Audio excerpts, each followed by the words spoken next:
വഴിയോരത്തെ അനധികൃത കച്ചവടങ്ങൾ ഒഴിപ്പിക്കുന്നു. Operation clean മാവേലിക്കരയ്ക്ക് തുടക്കമിട്ട് നഗരസഭ. ഒടുവിൽ മാവേലിക്കരയെ ക്ലീനാക്കാൻ നഗരസഭ തീരുമാനിച്ചു. വഴിയോരത്തെ അനധികൃത കച്ചവടങ്ങൾ ഒഴിപ്പിക്കുന്ന ഓപ്പറേഷൻ ക്ലീൻ മാവേലിക്കര നഗരസഭയിൽ തുടക്കമായി. നാട്ടുകാരുടെയും വ്യാപാരികളുടെയും വർഷങ്ങളായുള്ള ആവശ്യമാണ് ഇപ്പോൾ നഗരസഭ നടപ്പിലാക്കുന്നത്. നഗരത്തിൽ ഗതാഗതക്കുരുക്കും കാൽനടയാത്രക്കാർക്ക് തടസ്സവും സൃഷ്ടിച്ചിരുന്ന വഴിയോരത്തെ അനധികൃത കച്ചവടങ്ങൾ ഒഴിപ്പിക്കണമെന്നത് വർഷങ്ങളായി ഉയരുന്ന ആവശ്യമായിരുന്നു. എന്നാൽ രാഷ്ട്രീയ സമ്മർദ്ദവും ബാഹ്യ ഇടപെടലും കാരണം മുമ്പ് പലതവണ ഇതിന് സാധിച്ചിരുന്നില്ല.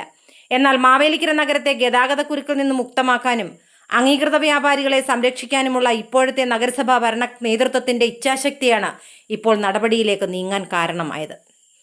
മാവേലിക്കര നഗരത്തിൽ അനധികൃതമായി കച്ചവടം നടത്തുന്നവരെ ഒഴിപ്പിക്കുന്നതിനായി നഗരസഭ ആരംഭിച്ച ഓപ്പറേഷൻ ക്ലീൻ മാവേലിക്കരയ്ക്ക് ഇന്ന് തുടക്കമായി.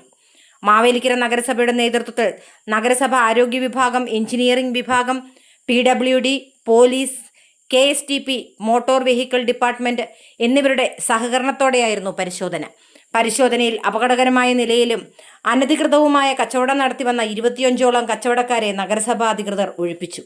ഇന്ന് രാവിലെ 10 മണിയോടെ തഴക്കരയിൽ നിന്ന് ആരംഭിച്ച് പരിശോധനകൾ പുന്നമൂട്ടിൽ 7 മണിയോടെയാണ് സമാപിച്ചത്. നിരവധിയിടങ്ങളിൽ വഴിയോര കച്ചവടക്കാർ പരിശോധനാ സംഘത്തിന് നേരെ വെല്ലുവിളികളുമായി എത്തിയിരുന്നു. എന്നാൽ ഇതിനെയൊക്കെ മറികടന്നാണ് പരിശോധന നടന്നത്. പരിശോധനയ്ക്കിടയിൽ വൃത്തിഹീനമായ സാഹചര്യത്തിൽ പ്രവർത്തിച്ച ഭക്ഷണശാലകളും കണ്ടെത്തിയിട്ടുണ്ട്. ഇവയ്ക്ക് നോട്ടീസ് നൽകുമെന്ന് അധികൃതർ അറിയിച്ചു.